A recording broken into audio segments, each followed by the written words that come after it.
The Wenwu birds quickly flapped their wings and flew home. Unfortunately, filled with indescribable sorrow, the Wenwu parents had become blind from weeping so much over the loss of their children. The youngsters wept with great guilt and regret.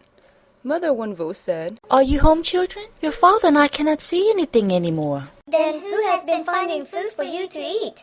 Old Mr. Snake has been doing it.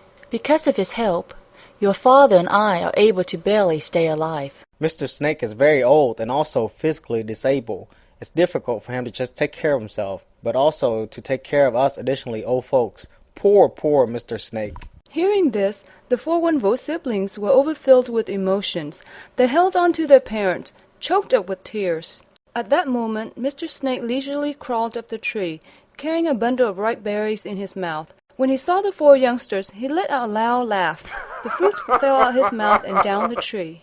Oh my goodness, how can I distinguish which bird is which bird? Seeing all you are covered in black? How do you all get to be like this?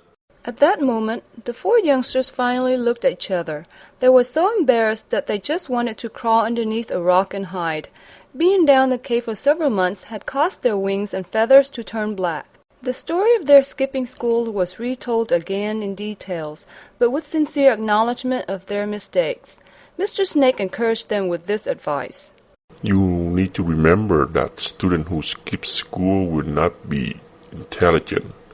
Misbehaved children who do not listen to their parents, who make them very unhappy, will be detested and looked down upon by others.